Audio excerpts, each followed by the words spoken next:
Ju njohim me përmbledhjen javore të lajmeve. Kjo është Radio 7.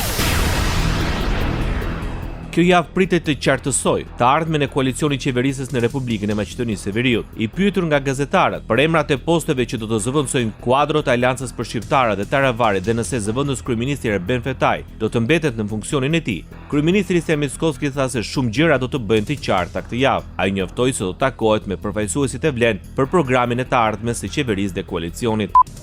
Реалната политика е работа на можното. И аз съм абсолютно свесен за това. Politika reale është çështje e mundësisë.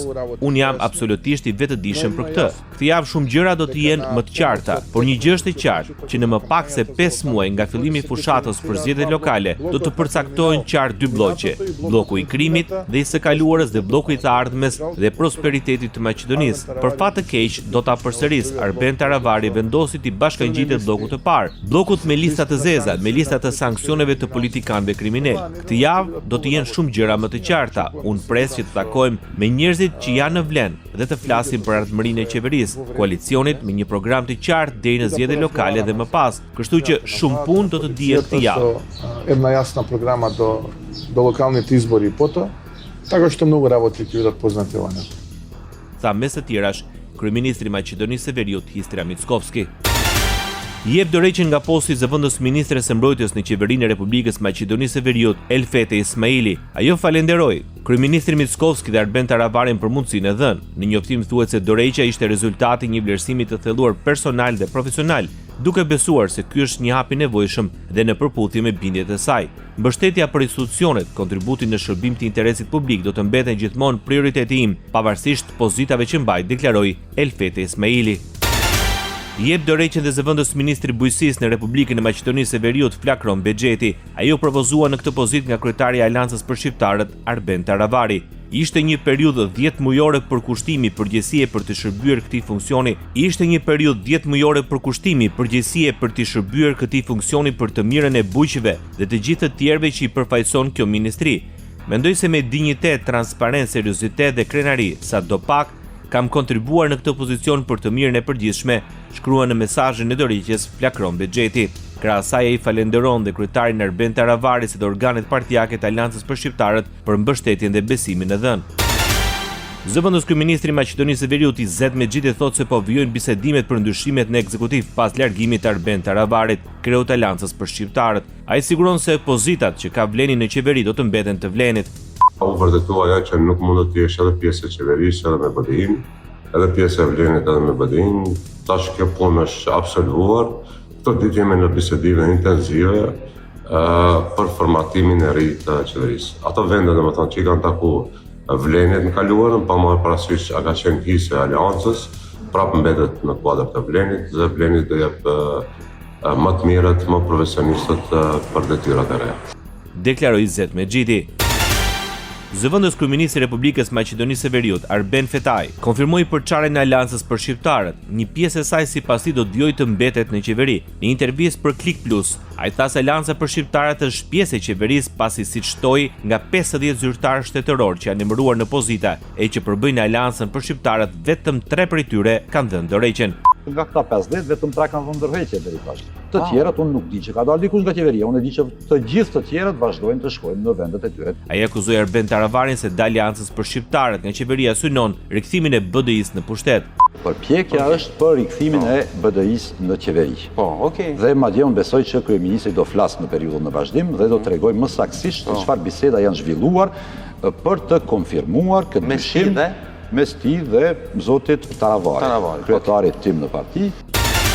Zëvendës kryeministri i Republikës Maqedonisë së Veriut Arben Fetaj konfirmoi përçarjen e Aleancës për Shqiptarët. Një pjesë e saj sipas tij do të vijojë të mbetet në qeveri. Në intervistë për Klik Plus, ai tha se Aleanca për Shqiptarët është pjesë e qeverisë pasi siç shtoi nga 50 zyrtarë shtetëror që janë emëruar në pozita e që përbëjnë Aleancën për Shqiptarët, vetëm 3 prej tyre kanë dhënë dorëheqjen. Nga këta 50, vetëm 3 kanë dhënë dorëheqje deri tash. Të tjerët unë nuk di që ka dalë dikush nga qeveria, unë e di që të gjithë të tjerët vazhdojnë të shkojnë në vendet e tyre. Ai akuzoi Arben Taravarin se dalja e Aleancës për Shqiptarët nga qeveria synon rikthimin e BDI-s në pushtet. Përpjekja është për rikthimin e BDI-s në qeveri.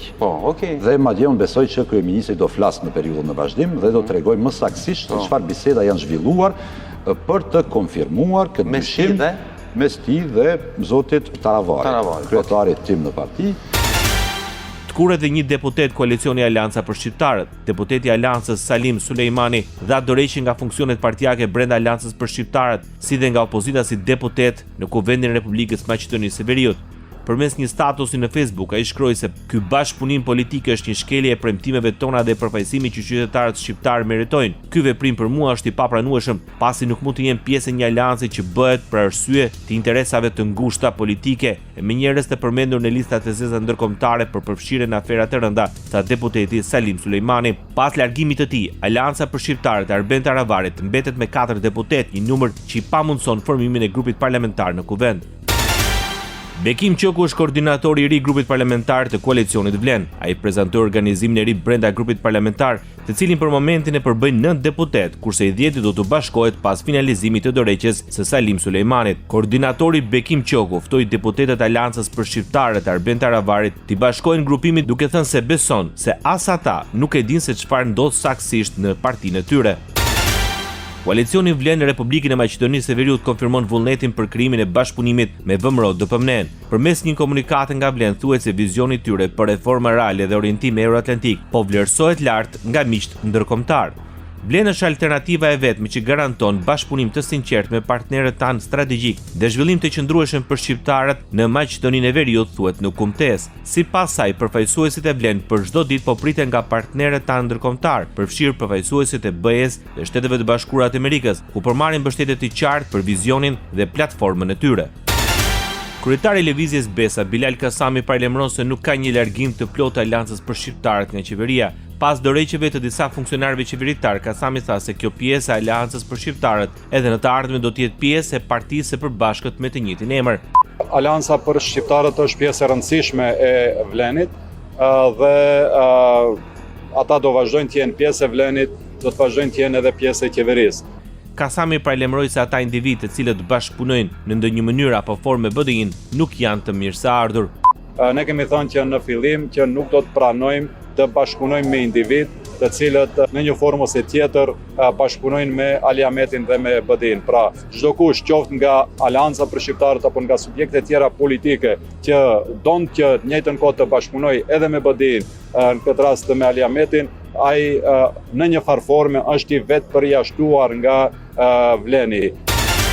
Koordinatori i grupit parlamentar të Frontit Evropian Blerim Bexheti përgënjeshtroi pretendimet e zëvendës kryeministrit Izzet Mexhiti se 3 ose 4 deputetë do ta braktisin Frontin Evropian do të bashkohen koalicionit Vlen. Në një intervistë televizive, Bexheti kërkoi që deputetët shqiptar të vetëdijsohen, të tërhiqen dhe të mos mbështesin veprimet e qeverisë që në parim, sipas tij, është anti-shqiptare.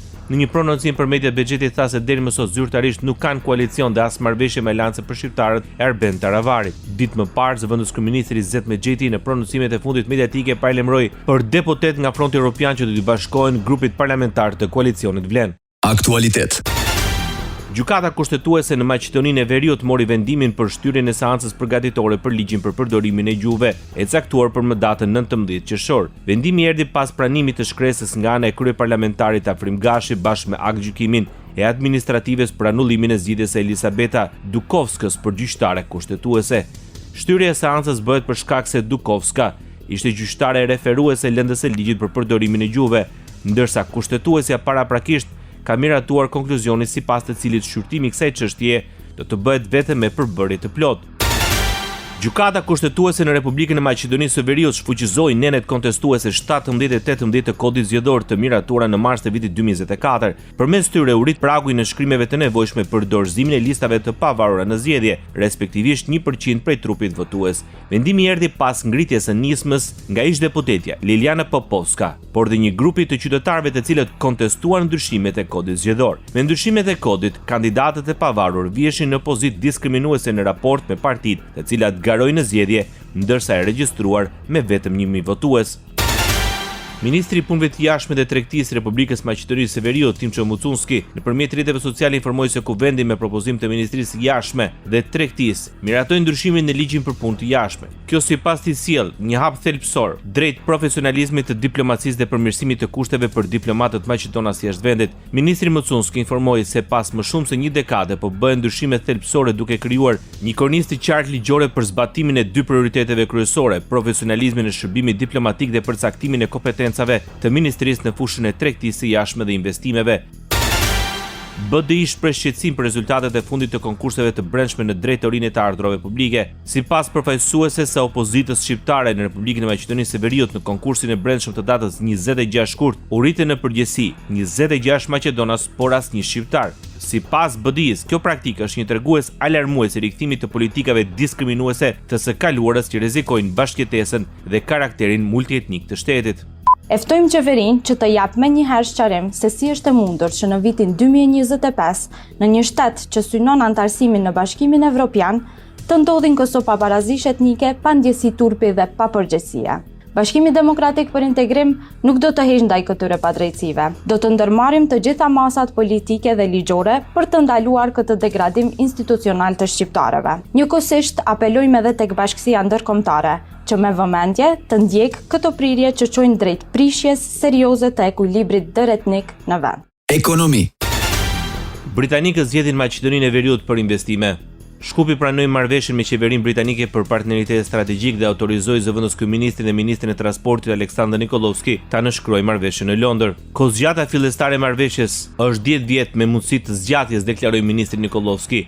Projektet përfituese janë ndërtimi e kurudhës nga Tabanosi në Xhexheli me një vlerë rreth 2 miliardë euro, ndërsa ndërtimi i spitali klinik në Shtip, fakultetit të mjekësisë në Shtip, konvikti studentor në Shtip, rindërtimi i plotë i spitali klinik në Tetov dhe ndërtimi një spitali të ri me qendër shëndetësore në Kërçov ka një vlerë për rreth 200 milionë euro, deklaroi zëvendës kryeministri, ministri i transportit dhe lidhjeve në Maqedoninë e Veriut Aleksandar Nikolovski. Kryeministri i Republikës Maqedonisë së Veriut Istria Mickovski tha se ndërtimi i klinikës së Shtipit, spitalit të Kërçovës, rikonstruksioni i klinikës në Tetov do të fillojnë për çështje javësh. Kjo do të mundsohet me marrëveshjen e rritur me Mbretërinë e Bashkuar. Nuk përjashtohet mundësia edhe për ndërtimin e qendrës klinike në Shkup, ndërsa vonesat dekadshë për ndërtimin e klinikave të lartë përmendura, kryeministri thotë se janë si pasojë e pushtetit kaluar. Mickovski gjithashtu tha se këtë vit buxheti i fondit shëndetësor është rritur me 18 miliardë denar krahasuar me vitet e krizës së Covidit. Drejtoria e doganave në Maqedoninë e Veriut njoftoi për një shkallë serioze të kriminalitetit. Këtë vit në prokuroria janë paraqitur 41 kallëzime ndaj 32 personave juridik dhe 118 personave fizik për vepra penale të kryera me 140 automjete. Dëmi drejt për drejt i shkaktuar në buxhetin e Maqedonisë së Veriut përmes shmanges pagesës detyrimeve arrin në 14.7 milion denar ose rreth 239.000 euro, tha Boban Nikolovski, drejtori i drejtorisë së doganave. Për më tepër, në 5 raste gjatë kontrollit të mishit, doganierët kanë realizuar pagesa shtesë prej pothuajse 180.000 eurosh pasi importuesit e kishin tarifuar mishin me norma më të ulta doganore.